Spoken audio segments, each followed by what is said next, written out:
Welcome back to the Art of Life, where simple wisdom guides us through day and night. There is a quiet strength in avoiding battles, a hidden power in winning without fighting. It's the wisdom of water, soft, fluid, yet strong enough to carve through stone. Today, we'll explore how to achieve victories, not by force or aggression, but through subtlety, patience, and inner composure. Let us begin.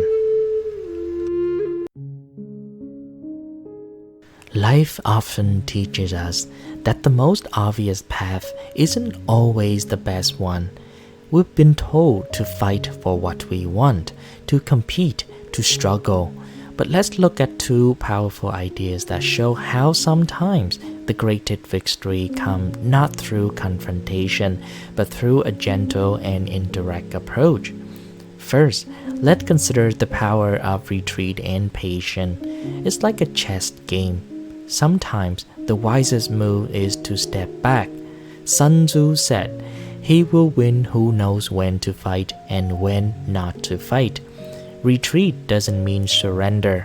It means knowing when to conserve your energy, when to avoid battles that don't serve you. By holding back, by being patient, you allow things to unfold, to settle, and often opportunities present themselves. Let me share a story about Zhuangzi, the ancient Chinese philosopher who embraced the art of effortless living. Once, while he was fishing by a river, two envoys from the king approached him, offering a prestigious position at court. Zhuangzi smiled and told them a parable about the sacred turtle that has been kept in the palace for centuries. Would that turtle have been happier living freely in the mud, or as a revered relic in the temple? He asked. When the envoys answered, "In the mud, of course," Zhuangzi replied, "Then leave me alone to enjoy my mud." By choosing the quiet string of contentment over the empty pursuit of power, Zhuangzi showed that true success lies in remaining true to oneself.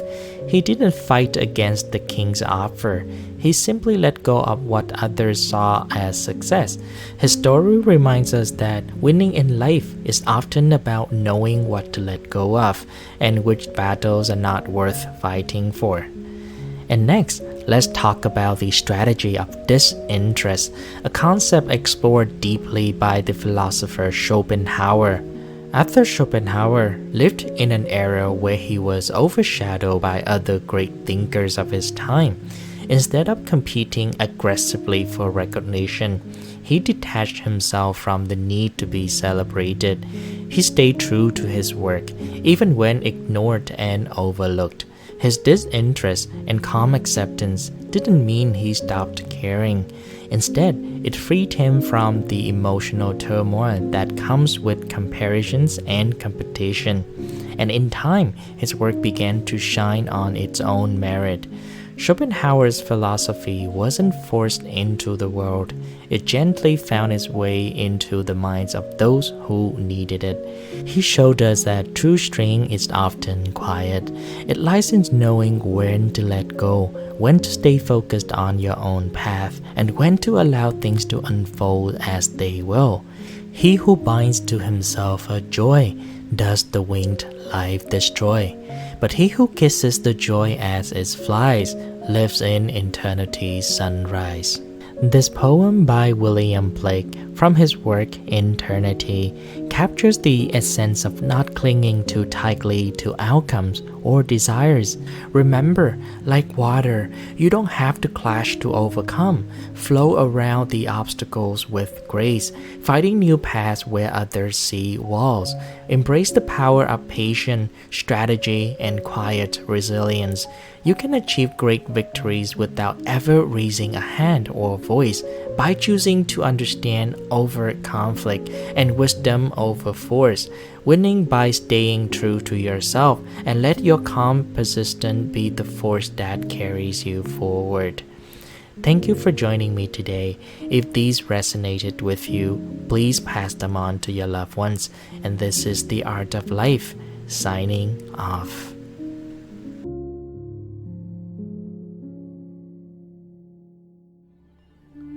Welcome back to the Art of Life, where simple wisdom guides us through day and night. Today, let's take a gentle pause from the rush of everyday life and reflect on something we rarely talk about, the quiet strength that comes from being alone.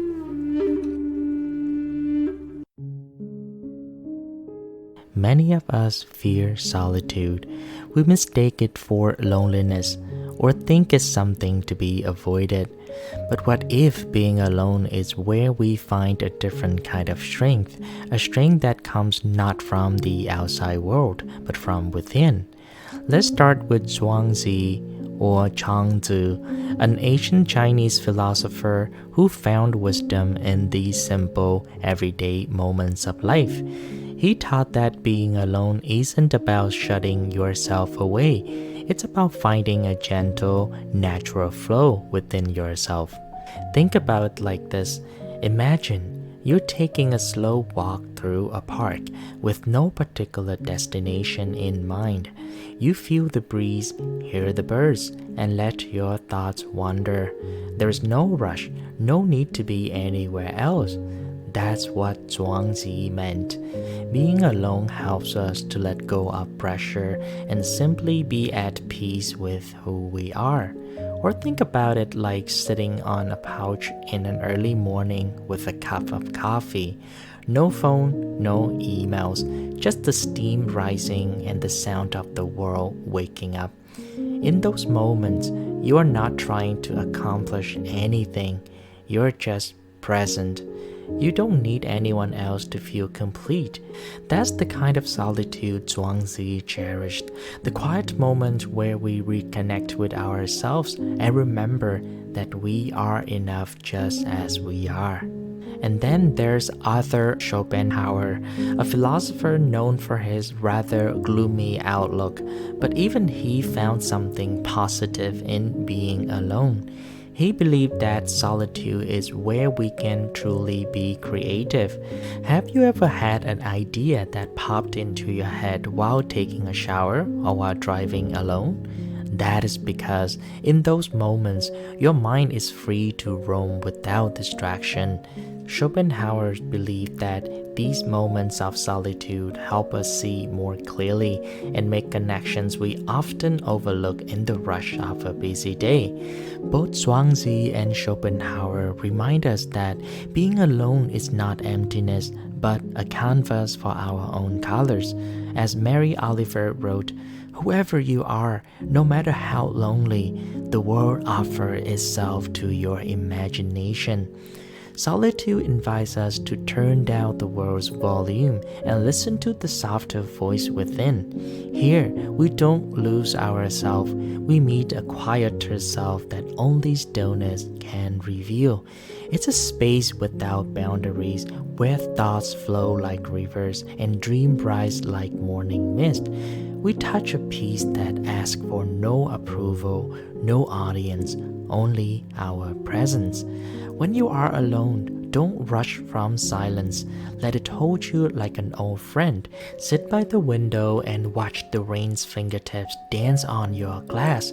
Feel the warmth of your favorite sweater and the quiet presence of a well-loved book. In these simple moments, find comfort, like hearing an echo of your own soul. Remember, solitude isn't emptiness, it's where the strongest, truest self is born. Thank you for joining me today. May you find peace, success, and happiness on your path. If these insights resonated with you, please pass them on to your loved ones. And this is The Art of Life, signing off.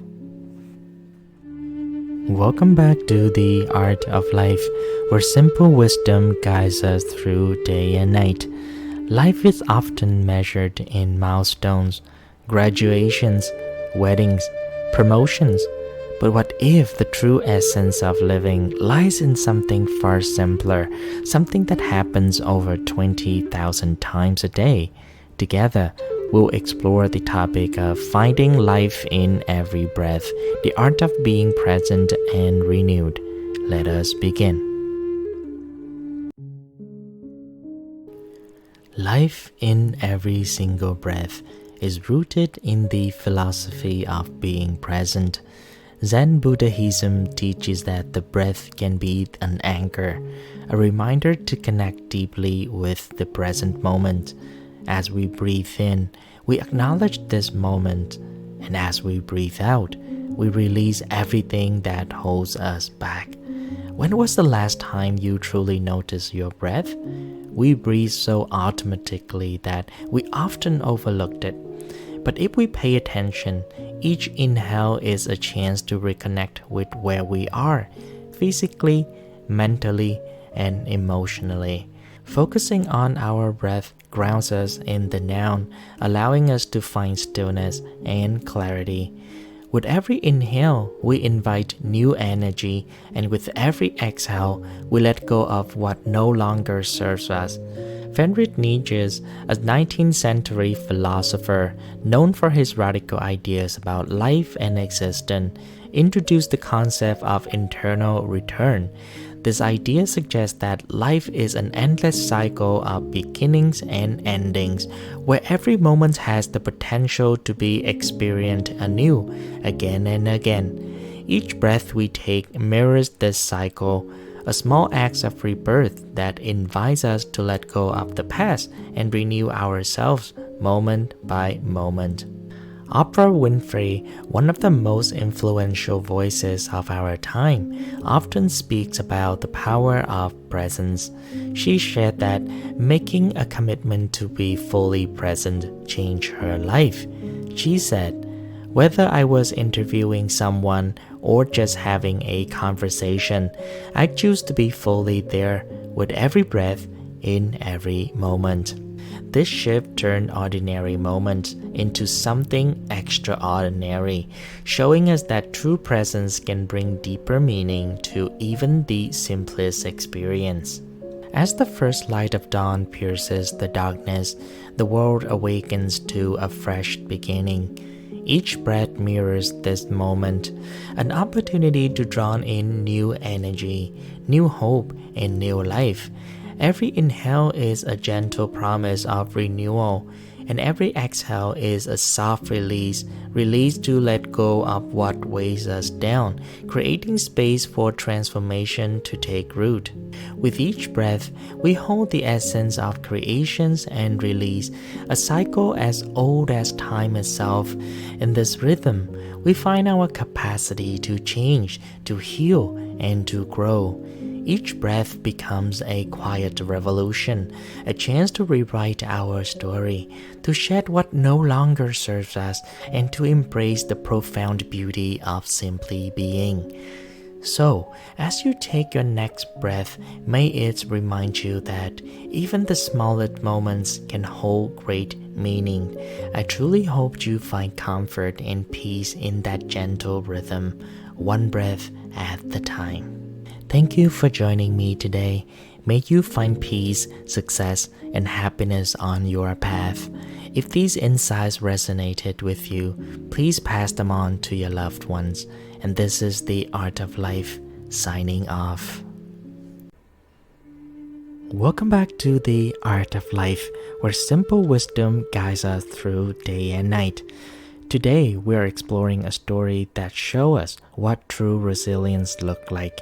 Imagine being imprisoned for 27 years, stripped of everything, and still find the strength to change the world. Nelson Mandela did just that. But what if we could tap into that same power of resilience? What if we could learn from his journey? With a little help from Aristotle and Confucius, we can. In 1962, Mandela was sentenced to life in prison for standing up against apartheid. Imagine being locked away in a small cell with almost no hope of seeing your family or your homeland again. Most would break under such conditions, but not Mandela. He emerged unbroken, becoming the first black president of South Africa and leading his nation towards peace and reconciliation. But how did he develop such extraordinary resilience? Let's start by looking at Aristotle's philosophy. Aristotle taught that resilience is a virtue, a quality we build through practice, like patience or courage. For Mandela, resilience wasn't just about surviving prison, it was about cultivating daily habits and mindsets for the long struggle ahead. While in prison, Mandela turned his cell into a classroom. He spent hours studying, reading, reflecting. Every day he chose hope over despair, training what Aristotle would call his resilient muscle. Mandela built strength not by avoiding suffering, but by transforming it. Aristotle's golden mean tells us that true resilience lies between extremes, giving up in despair and reckless defiance. Mandela found that balance. He wasn't submissive to his captors, but he didn't let hatred consume him either. He practiced wisdom and patience, knowing true change takes time. But Mandela's resilience wasn't just about inner strength. It was deeply connected to his community and daily routines. This is where Confucius' teachings come in. Confucius, the great Chinese philosopher, believed that resilience isn't just about individual grit. It's also about drawing strength from community and daily practices. Mandela understood this. He didn't just endure those 27 years alone. He built a network of support and created a sense of unity among his fellow prisoners. He became a guide and a mentor for everyone around him, transforming Robben Island from a place of suffering into a place of solidarity and education. Confucius would call this cultivating Ren, the virtue of compassion and human heartedness. By maintaining strong bonds with his fellow prisoners and supporters outside the prison, Mandela's resilience was shared and reinforced by his community. And then there were his powerful daily rituals and practices that kept him centered. Every day, Mandela exercised, breathed, and reflected. These routines gave him control and stability in an environment that meant to break him. They didn't change his situation, but they changed him, giving him the chance to ultimately rise. So what can we learn from Nelson Mandela's story through the teachings of Aristotle and Confucius? We often see resilience as an individual struggle, but the truth is, it's both internal and external. Aristotle shows us that resilience is built by facing challenges, one small step at a time, while Confucius reminds us that it's also strengthened by leaning on others and finding comfort in simple routines. When Mandela walked free after 27 years, he wasn't just stepping out of a cell, he was stepping into history as a symbol of resilience built through small daily choices and unbreakable hope. Leading with forgiveness instead of vengeance, he transformed a divided nation into one striving for unity, showing that resilience is not just about survival, but about turning every hardship into fuel for something far greater. And my dear friend, when life feels heavy for you, think of Mandela's story. Take small steps, lean on those who care about you, and find peace in the little things that comfort you. Resilience isn't just about getting through, it's about turning your pain into strength and finding light even in your darkest moment. Thank you for joining me today. May you find peace, success, and happiness on your path. If these insights resonated with you, please pass them on to your loved ones. And this is The Art of Life, signing off. Welcome back to The Art of Life, where simple wisdom guides us through day and night. In a world that moves fast, the secret to health is surprisingly simple. The greatest mind taught us it's not about doing more, it's about balance, choosing what matters, and finding peace within. Let us begin. Epicureanism. health through simple joys. Our journey begins in ancient Greece with Epicurus, a philosopher who believed that true health and happiness do not come from indulgence, but from enjoying life's simple pleasures. He taught that we don't need access to be well. Rather, health is about finding joy in the little things: good food, good company, and time for reflection. And Jane Austen, the celebrated English author, lived by this philosophy.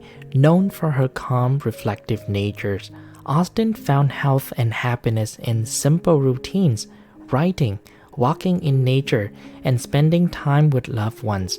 Her health and creativity thrived in this environment of simplicity and balance. Epicureanism reminds us that true well-being is found in simplicity. Studies show that sharing meals, practicing gratitude, and enjoying small, mindful moments can significantly improve mental and physical health. Like Austen and Epicurus, we don't need more to be well, we just need to appreciate what we already have. Confucianism, harmony in routine and ritual. Let's travel to ancient China, where Confucius taught that health comes from harmony within ourselves, our family, and our communities. For Confucius, a life of balance and well-being was built on daily ritual, respect of others, and cultivating meaningful relationships. Eleanor Roosevelt, one of the most influential figures of the 20th century, embodied Confucian principles. Her life was marked by routine: rising early, writing letters, walking, and dedicating time to family and service. She believed that a structured, disciplined life led to clarity, strength, and health. Her daily rituals became the foundation of her resilience and well-being. Confucianism teaches us that creating harmony in our daily routines can have profound effects on our health. Modern research shows that following consistent habits, whether it's daily exercise, mindful eating, or simply sharing meaningful moments with loved ones, can reduce stress and improve well-being. Like Confucius and Roosevelt, a life of routine can be a path to lasting health. Stoicism, acceptance, and action. Now, let's explore Stoicism, a philosophy that has practical relevance in our modern lives. Marcus Aurelius, the Stoic Roman emperor, believed that the key to health was learning to accept what we cannot control while focusing on what we can. Stoicism teaches us that much of the stress and anxiety we experience comes from trying to control things outside of our power, such as other people's reaction, the weather, or unexpected events. But Marcus Aurelius taught that by accepting these external forces and focusing on our reactions, we can reduce stress and protect our mental health. This philosophy is incredibly practical today. When faced with a challenge, ask yourself, what can I control? Focus your energy there. Whether it's your health, your mindset, or your daily habits, Stoicism reminds us that small, intentional actions lead to better health and a calmer mind. This shift in perspective can lower stress, increase resilience, and help you take better care of yourself.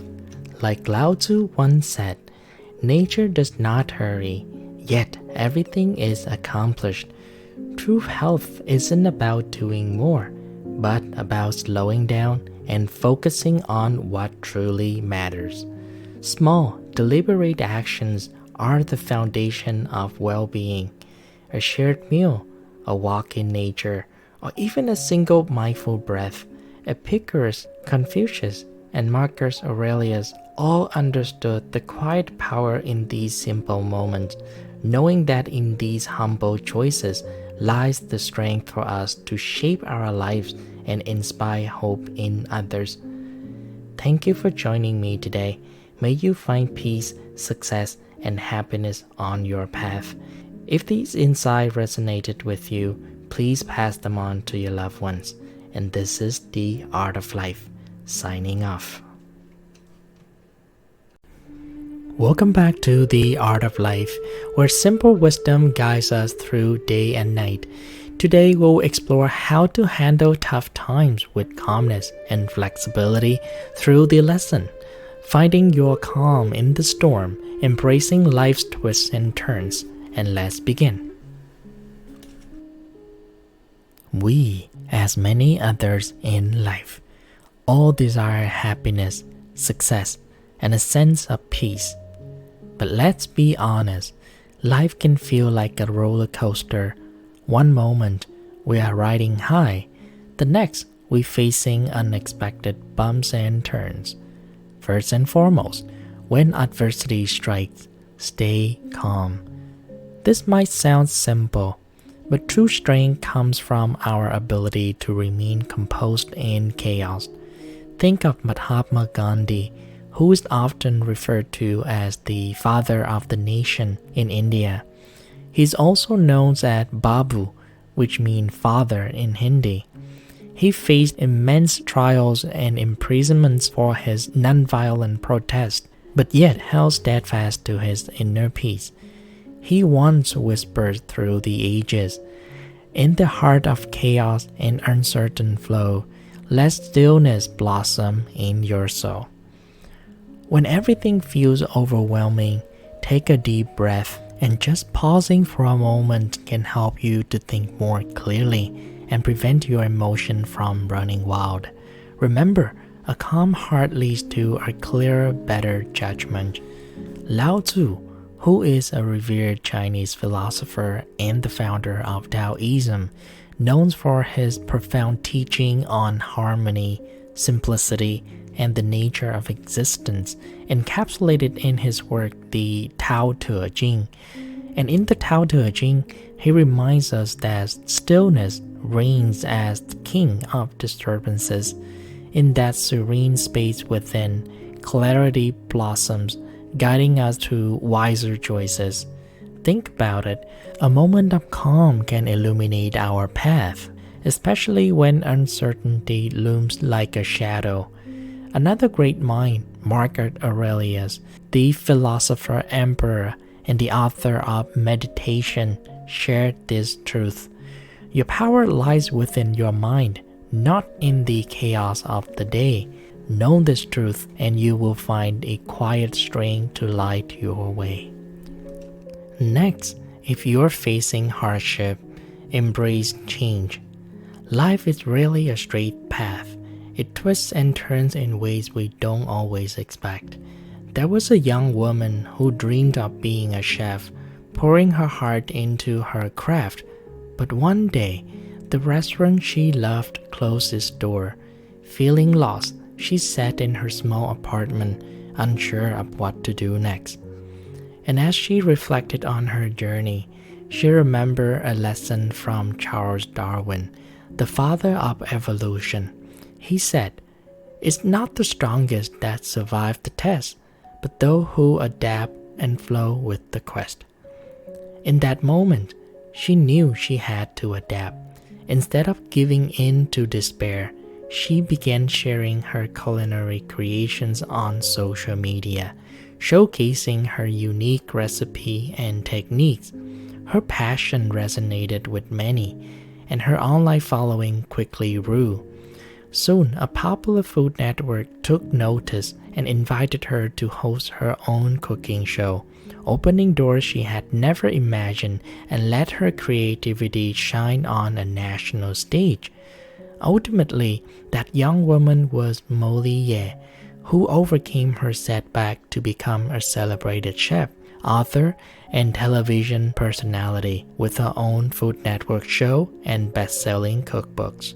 Her story teaches us that by embracing change and being open to new opportunities, we can turn our challenges into meaningful lessons. So, as you face your own journey, remember, every setback can lead to a new and exciting chapter in your life. And lastly, when things are going well, it's important to practice humility. Success can easily lead to overconfidence, but true strength lies in staying grounded. Winston Churchill, the great leader who guided Britain through World War II, captured this idea perfectly when he said, "Success is not a final crown upon the head, nor is failure a great to dread. It's the courage to continue on this road that makes the journey worth the load." These words remind us that both our triumphs and challenges shapes our journey.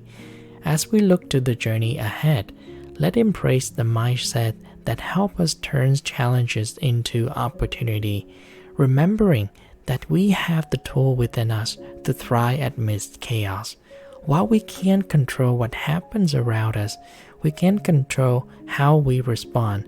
By staying calm in tough times, embracing change, knowing when to let go, and practicing humility, we can navigate life's complexity with grace and wisdom. Thank you for joining me today. May you find peace, success, and happiness on your path. If these insights resonated with you, please pass them on to your loved ones. And this is The Art of Life, signing off. Welcome back to The Art of Life, where simple wisdom guides us through day and night. Envy is a feeling we all face at some point, casting a shadow over our happiness and making us feel inadequate. But what if we saw envy not as something to fear, but as a guide to our deepest desires? In this video, we'll explore how philosophers understood envy and how we can turn this emotion into a path towards self-discovery and inner peace. Let us begin.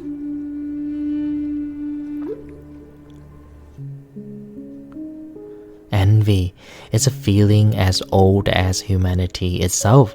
Ancient philosophers like Aristotle believed envy arises from our perception of inequality. When we see others with something we desire but feel is out of our reach, envy quietly creeps in. Aristotle also reminds us that envy stems not just from desire, but from a sense of injustice, when we believe someone else is undeserving of what they have.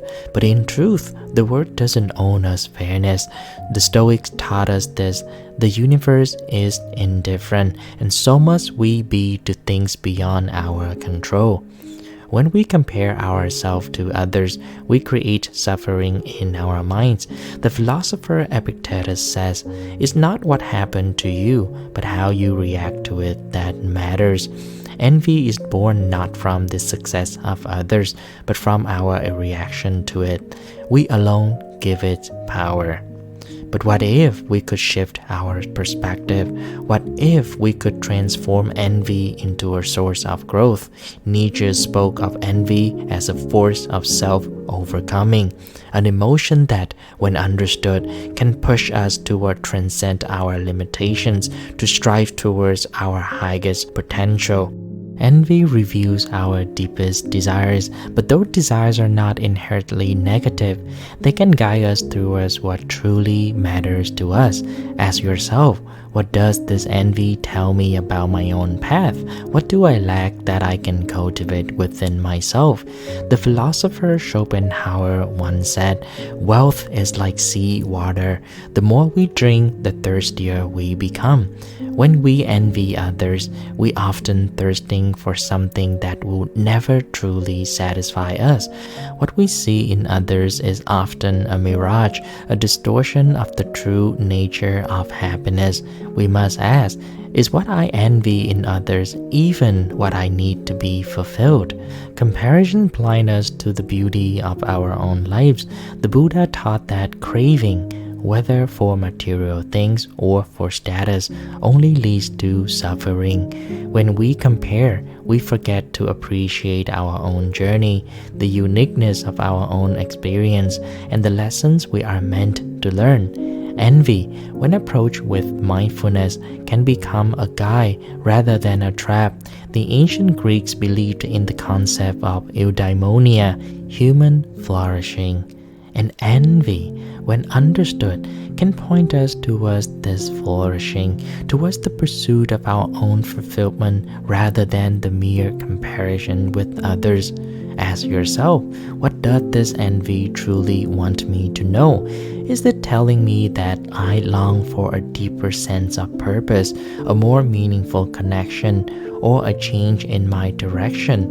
When we listen carefully, envy doesn't need to be an enemy. It can lead us back to ourselves. Gratitude, as the Stoics often taught, is the antidote to envy. When we learn to appreciate what we already have, we realize that our lives are already rich in their own way. Marcus Aurelius once said, "The happiness of your life depends upon the quality of your thoughts." Envy fades when our thoughts shift from what we lack to what we possess. Life is not a competition, and envy only serves to distract us from our own growth. We may not have everything we desire, but we have enough to continue moving forward on our path.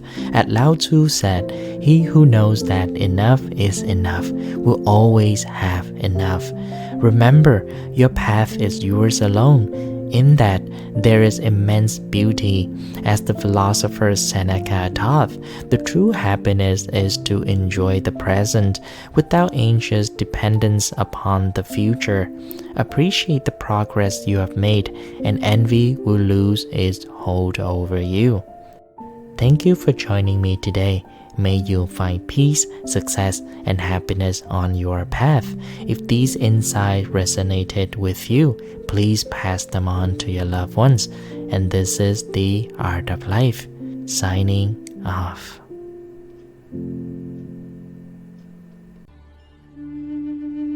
Welcome back to The Art of Life, where simple wisdom guides us through day and night. Today, we turn to the timeless wisdom of Marcus Aurelius, a Roman emperor who, despite ruling an empire, spent his life reflecting on how to live with grace, humility, and integrity. His thoughts, recorded in a simple journal called Meditations, offer us a gentle guide to live more deeply, more meaningfully. And let us begin.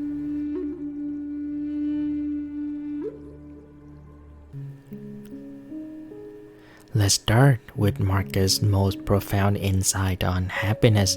The happiness of your life depends upon the quality of your thoughts. It's a powerful reminder that happiness isn't something we find in external achievements, wealth, or the approval of others. Instead, it is shaped by how we think, by the mindset we choose each day. Imagine your thoughts as the brushstroke of a painter, coloring the canvas of your day. On days when you wake up filled with worry, fear, or frustration, the picture of your day becomes dark and heavy. But what if you choose thoughts of gratitude, kindness, and hope instead? The canvas of your life would begin to change. Beauty would emerge where once you saw only burden. Marcus Aurelius teaches us that happiness is not something to be chased, it's something to be cultivated right here within our minds. So, ask yourself, how are you shaping the canvas of your day today? And happiness, however, is just the beginning. Marcus challenges us with a deeper question. Are we truly living, or are we simply existing? He wrote, "It's not death that a man should fear, but he should fear never beginning to live." How often do we wait for the perfect moment to start living fully? We tell ourselves that tomorrow will be the right time to chase our dreams, to express our love, or to begin that project. But Marcus reminds us that tomorrow is never guaranteed.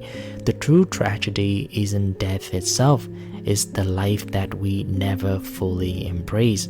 There is an urgency in his words, calling us to wake up to the present moment. Life is not something we should wait to live. It is happening right now, in all its imperfection and beauty. The time to live fully is always now. Don't wait for the stars to align. Take that leap, speak from your heart, and show up in your life today. Finally, as we walk this path of life, Marcus Aurelius offers us a simple but powerful principle to guide our actions. If it's not right, do not do it. If it's not true, do not say it. In a world filled with distractions and temptations, it's easy to compromise our values or act out of convenience. But Marcus urges us to live with integrity, to pause, listen to that quiet voice within, and always act with honor. If something feels wrong, don't do it. If it doesn't feel true, don't say it. Integrity may seem like a small thing, but it's the compass that keeps us aligned with our true self. In the small choices we make each day, the decision to be kind when it's hard, to speak the truth when it's uncomfortable, to act with honor when no one is watching, we build a life of peace and purpose. So, what can we take from Marcus Aurelius' wisdom? Happiness comes from the quality of your thoughts. Don't wait for tomorrow to start living fully. Embrace the present, and above all, live with integrity. Let your action and words be guided by what is right and true. Thank you for joining me today. May you find peace, success, and happiness on your path. If these insights resonated with you, please pass them on to your loved ones. And this is The Art of Life, signing off.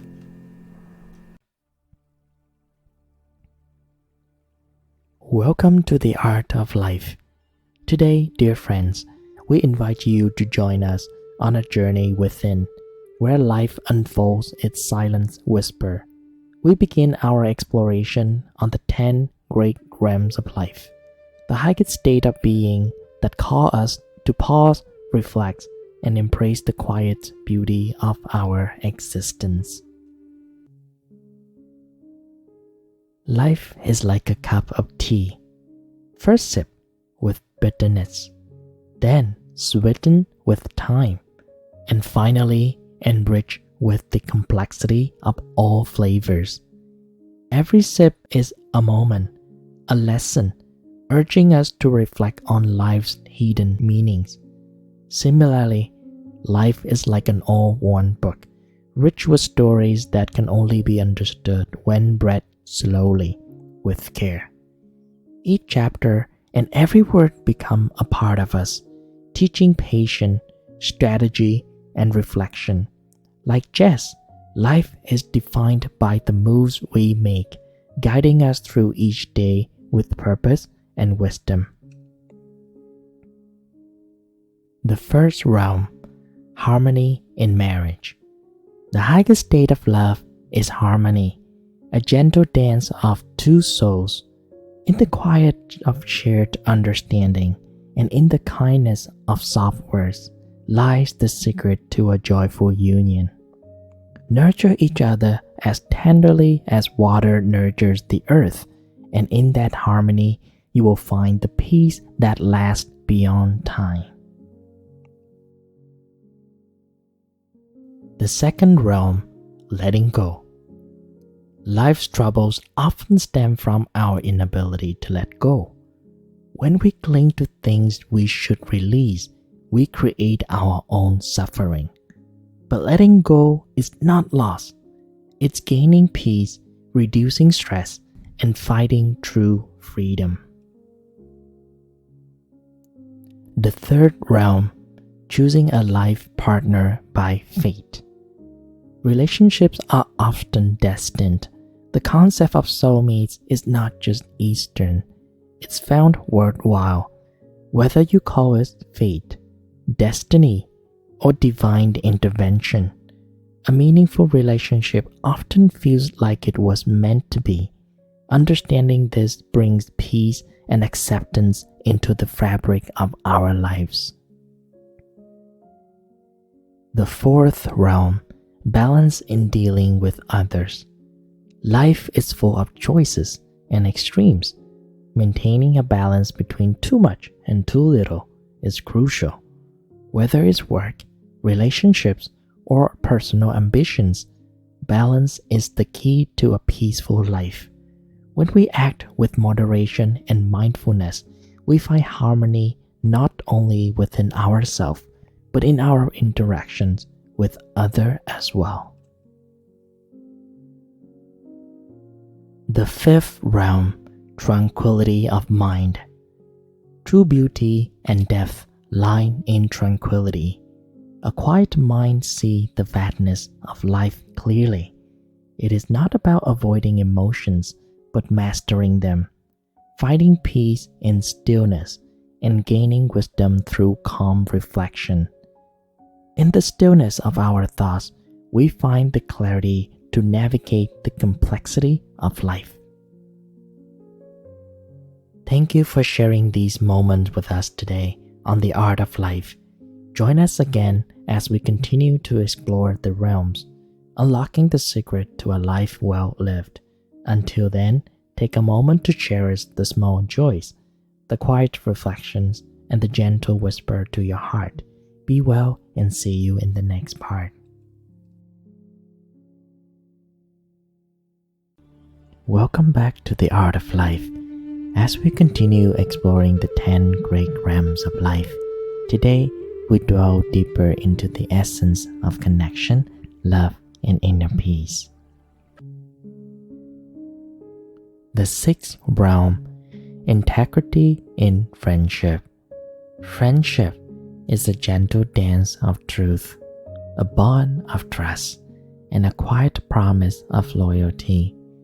In a world that rushes by, a true friend is the calm voice that speaks honesty even when it's hard.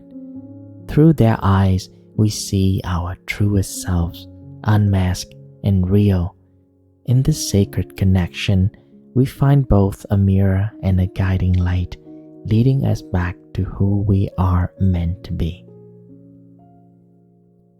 The seventh realm, tolerance in love. Love, at its core, is a gentle acceptance of all that we are, our flaws, our fears, our tender imperfections. It is a quiet promise to see beyond the surface, to forgive without hesitation, and to cherish every shared heartbeat. Love is not perfection, but the willingness to journey together through all of life's messy but beautiful moments. In embracing each other wholly, love becomes an unbreakable thread, binding hearts even in the fiercest storms. It is in this humble tolerance that love finds its truest, deepest form. The eighth realm, nurturing heart and mind. In the soft hush of a quiet garden, we find the tender art of caring for our inner world. To nurture heart and mind is to sit gently with our thoughts, to cradle our emotion with kindness, like petals held by a gentle breeze. It is the quiet act of meeting ourselves with compassion, letting our worries rest and our hopes take root. In this delicate dance of stillness, we mend the frayed edges of our spirit, growing the quiet resilience that guides us through. Here, we understand that peace is a gentle plume, cultivated in the care we offer ourselves, unfolding slowly with each breath. The ninth realm, the grace of contentment. Contentment is the art of stillness, a tender pause that whispers softly, inviting us to see the quiet wonders that dwell in the folds of every day. It is the sweet surrender to the present, the gentle breath of gratitude that color simple moments with unspoken grace. It's the way sunlight dances on a leaf, the soft whisper of a breeze, beauty found in the ordinary, delicate and serene. By embracing what is rather than what could be, we find our hearts at ease, released from endless yearning. It is the gentle truth we carry close, that to be content is not to seek, but simply to be, knowing deep within we have enough and we are enough. The 10th realm, the way of the river. Life flows like a river, wild and free, winding through unknowns and the dreams untold. To follow its flow is to lean into hope, to trust each turn with an open heart. It's about embracing the dance of change, finding joy in the journey and courage in every wave. The river tells us that peace is not in resisting, but in letting go, allowing the current to guide us forward. Each bend brings us closer to new beginnings, where the journey itself becomes the destination. Thank you for traveling with us through the art of life today. May these reflections fill your heart with kindness, your days with quiet joy, and your soul with peace. Until we meet again, stay hopeful, walk softly, and let the light of life guide you onward.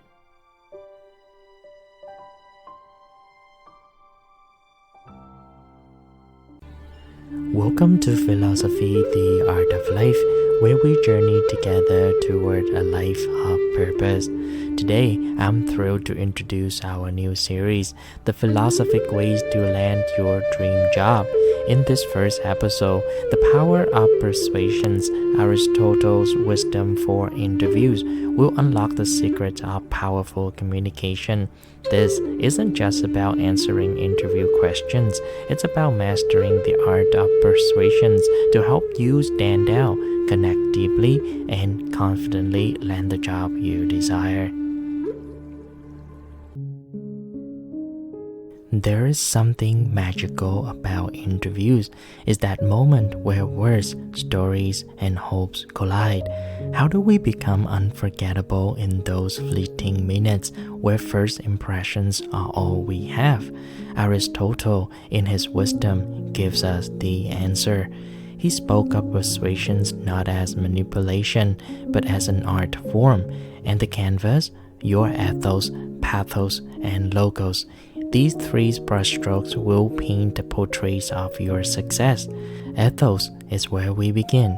It's the essence of trust. When you step into that interview, it's not just your experience that matters.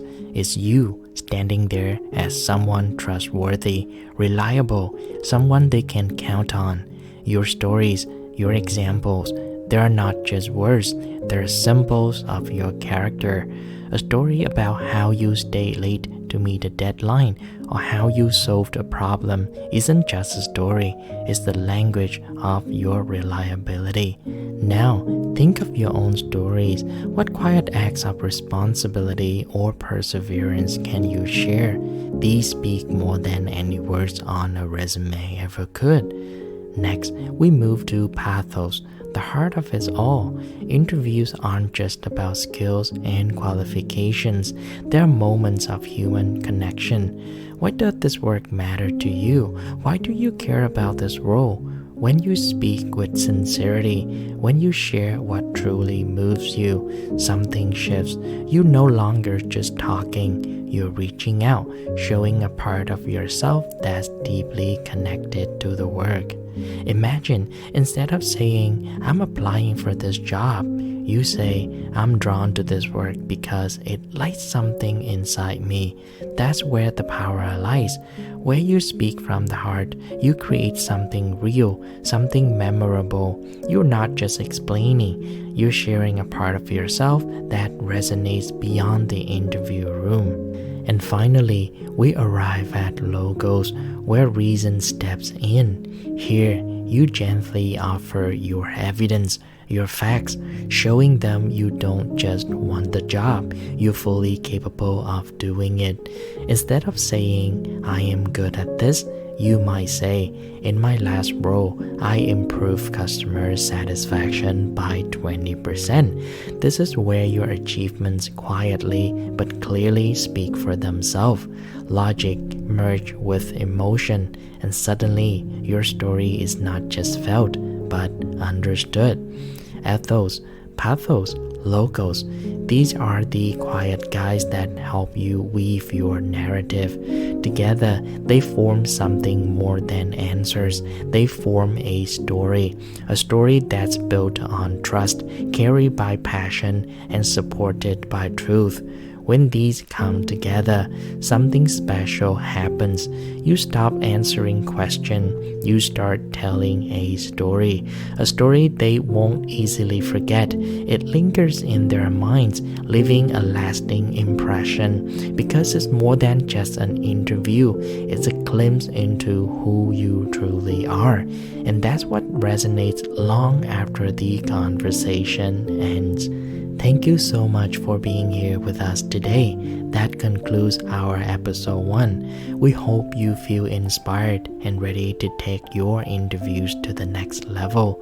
Next time, we'll dive into how the wisdom of the Stoics can help you stay calm, focused, and resilient throughout your job search.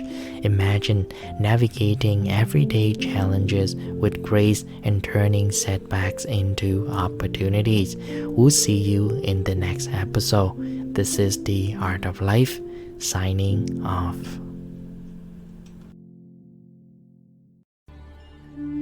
Welcome back to Philosophy, the Art of Life, and our series, The Philosophic Ways to Land Your Dream Job. Last time, we covered the art of the interview, but what comes next? How do we handle rejection emails and the stressful job hunting process? It's easy to see setbacks as failures, but what if we could develop a mindset that keeps us steady, calm, and resilient? Today, we are exploring exactly that, a Stoic mindset for successful job hunting. The journey to your dream job is rarely a straight line. It twists, it turns, and sometimes feels utterly blocked. In those moments, frustration can build. But instead of seeing these obstacles as walls, what if we saw them as stepping stones? The Stoic knew this struggle very well. Stoicism, a philosophy practiced by thinkers like Marcus Aurelius, a Roman emperor, and Epictetus, a former slave turned philosopher, teaches us to focus only on what we can control. These men faced adversities that tested their resilience, and yet their wisdom still reaches us, like a steady hand on our shoulder, whispering, focus only on what you can control. You cannot control when an email will come, whether a recruiter will call you back, or if someone else will get the job. But you can absolutely control how you show up, your preparation, your effort, and your response. You can choose how much energy to give to refine your resume, practicing your skills, and making connection. When rejection comes, it's not the end, it's not a wall. It's a moment, a chance to ask, what can I learn from this? How can I grow? The Stoic left us with a beautiful phrase, what stands in the way becomes the way. In other words, every obstacle can become a part of the path that shapes you, nudging you closer to where you need to be. So, instead of seeing each rejection as a dead end, we can view it as a chance to improve and return stronger. Consider a common scenario. Sarah, fresh out of college, applied for months to marketing position. She finally got an interview at her dream company. Sarah prepared day and night, rehearsing every answer. But a week later, she received an email. We appreciate your interest, but we have chosen another candidate. Sarah felt the sting of rejection. She wondered if she wasn't good enough, but then she remembered the Stoic advice. Focus only on what you can control. Sarah refined her resume, polished her LinkedIn, and sought feedback. Learning that her portfolio needed stronger digital work, she took an online course and rebuilt it. Her story is the one we all know too well. She faced with setback and then chose to focus on what she could control. Months later, she found a role that fit her even better. And there's no such things as one-night miracle. True progress is built through small, steady steps and taken consistently.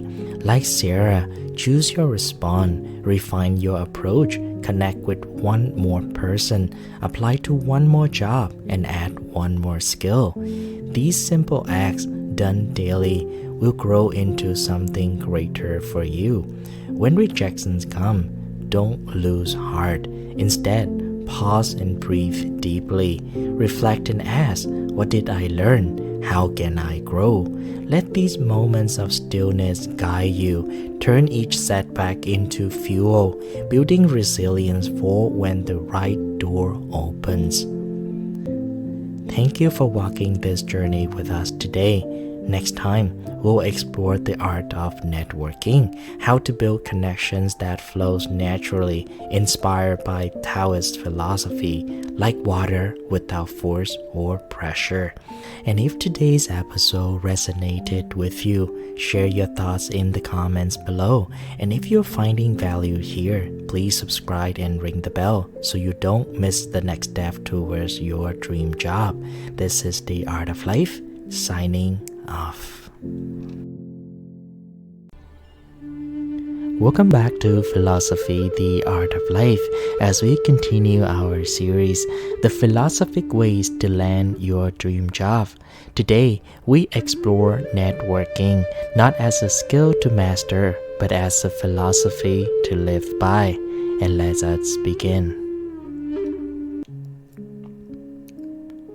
Networking, when we think of it, often seem like a strategy, meeting the right people, impressing others, and pushing towards specific outcomes. But what if we could approach networking differently? To answer, let's draw on the wisdom of ancient philosophy. Lao Tzu, the sage of Taoism, introduced the principle of Wu Wei, meaning effortless action. Imagine a river flowing through a forest, winding around stones without force or struggle. This is Wu Wei, a reminder that the best actions flow naturally. What if networking could follow this principle? Instead of pushing or manipulating, we allow connections to develop organically through presence, sincerity, and openness. In a world driven by ambitions, this approach seems paradoxical. How can we network without striving? The answer lies in releasing attachment to outcomes. The Stoic philosopher Epictetus captured this idea, teaching that while we control our intentions, we don't control the results. Some things are up to us, and some are not, he said. Epictetus reminds us that letting go of specific outcomes allow us to engage more fully in each moment without hidden motives.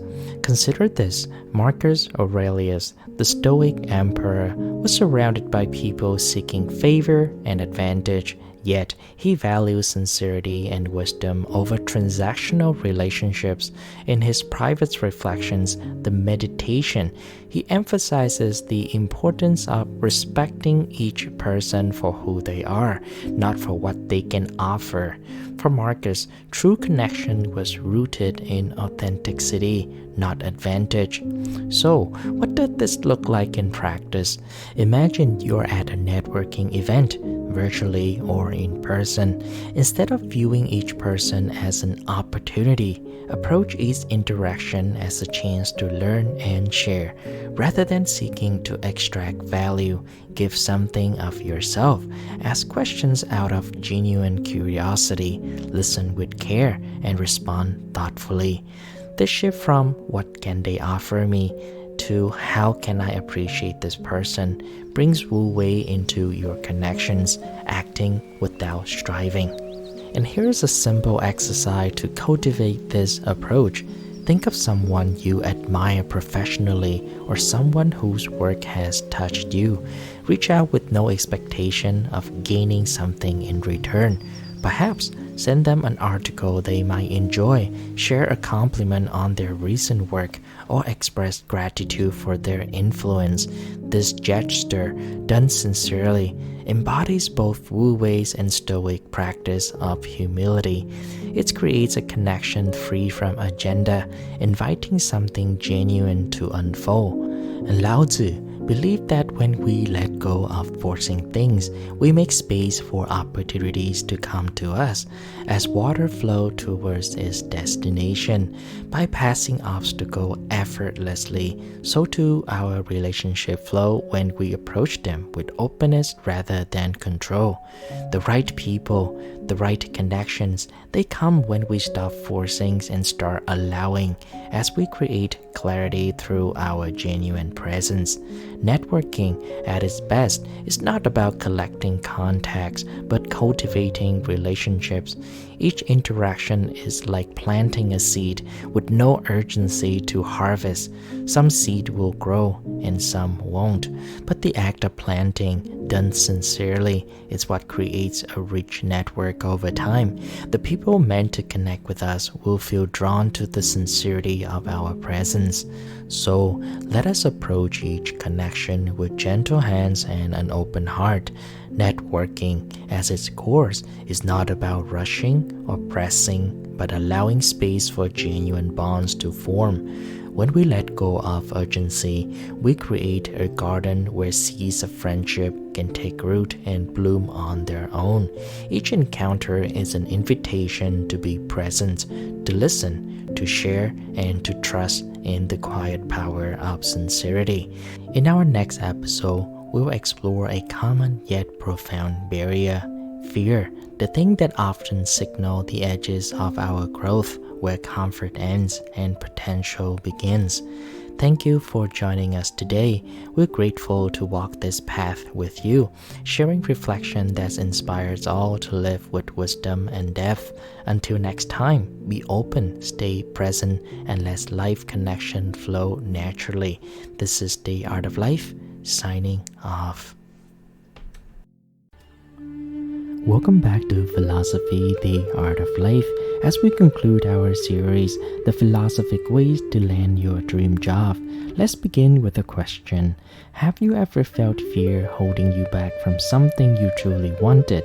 A new job, a career shift, or just speaking up? What stopped you? Or if you took the leap, what did you learn? Share your story in the comments. It might be just the right one that someone else needs to hear. And today, we're looking at fear not as an obstacle, but as a guide. Step by step, we'll explore how to walk with fear, to learn from it, and to use it to find a path to a meaningful life. And let us begin. Step 1. Recognize fear as a sign of meaningful growth. Kierkegaard. The first step is simple, yet profound. Learn to see fear as a friend, not an enemy. Søren Kierkegaard, a philosopher who deeply understood the human experience, believed that fear often appears when we're standing at the edge of something truly important. He called this the leap of faith, moments when we feel fear's weight because we're on the brink of growth, on the threshold of something more than we were. When fear arises, it often a sign that something meaningful is within reach. Think of it as a quiet invitation, a nudge from life itself. Fear doesn't want to stop you. It wants to show you that something precious lies ahead. It's there to remind you this matters. So the next time fear appears, try not to push it away. Instead, pause, breathe, and ask yourself, what does this fear mean for me? Kierkegaard's wisdom tells us that fear is not something to run from, but to lean into. Each tremor, each moment of doubt is a signal that you're stepping toward a new chapter. Rather than silencing fear, let it whisper to you, possibilities. Recognize it as a gentle guide that says you are about to grow and grow strong. Step 2. Embrace your freedom to choose. Simone de Beauvoir. After recognizing fear as a sign of growth, we come to our freedom to choose. Simone de Beauvoir, a thinker who explored what it means to live authentically, believed that we are constantly shaping our lives through the choices we make. But with this freedom comes a weight, an awareness that we alone are responsible for our journey. Embracing this freedom can be daunting. Sometimes it feels like standing in front of an endless canvas, brush in hand, unsure of where to begin. But here's the power in de Beauvoir's philosophy. She reminds us that each choice, no matter how small, is an act of self-creation. Fear may try to convince us that the risk is too great, but each choice is a step toward becoming who we want to be. Ask yourself, what choice am I avoiding? Whether it's a new job, a fresh path, or a conversation you have postponed it, let this joy be a brushstroke on your own canvas. De Beauvoir teaches us that fear can accompany us as we create, but it doesn't need to hold the brush. Embrace this freedom, this responsibility, and let each choice reflect the person you are becoming. With every decision, you carve a path that's uniquely yours. Step 3. Take small steps and trust the process. Lao Tzu. Now, with the courage in your heart, it's time to begin. Lao Tzu, the sage of the Tao, reminds us that a journey of 1,000 miles begins with a single step. Life's greatest changes don't always demand a grand leap. Often, they ask for simple and manageable steps. Sometimes, the leap feels too wild, and that's okay. The important thing is to start, even if it's just one small action. This could be reaching out to a mentor, drafting a resume, or researching a new field. Each small act is a seed of change, and with time, it grows into something meaningful. Lao Tzu's wisdom teaches us that courage doesn't have to be bold and loud. It can be soft and humble, like water slowly carving its path through stone. So, when fear makes the journey seem impossible, remember that all you need is that first quiet step. Trust the process and let each action lead naturally to the next. Patient and persistent, even in small doses, have a power that can transform your life. Step 4. Find balance and compassion in the process. The Buddha. As you move forward, remember to stay balanced. The Buddha taught the importance of the middle path, a way of living that avoids extremes, seeking harmony between ambition and acceptance. When it's come to our career, the middle path reminds us that growth doesn't need to feel like a struggle. Growth often invites fear. Ambition may push us too fast, and doubt may pull us back. The Buddha's wisdom encourages us to find a rhythm that feels natural, a pace that allows both progress and peace. Ask yourself, am I moving with balance? Walk gently. Respect both your ambition and your well-being. When fear arises, let it remind you to stay grounded.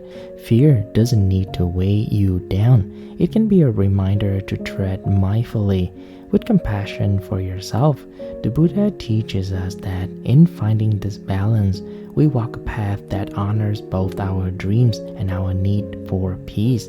Treat each step with gentleness, allowing growth to unfold without force. With patience, fear becomes a compassion rather than an obstacle, a quiet reminder to walk with grace. And so, we come to the end of this episode and this journey through the philosophic ways to land your dream job.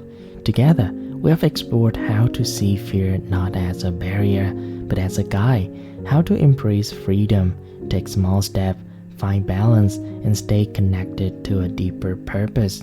Before we part, I would love to hear from you. Think back to a time when fear stood in your way, or perhaps opened a new path. How did it happen to you? How did it shape you? Share your story in the comments. Your experience could be the light that someone else needs to take their own step forward. Thank you for being here, for sharing this journey. If these teachings have stirred something within you, explore more videos on our channel with insights for living in wisdom, balance, and purpose.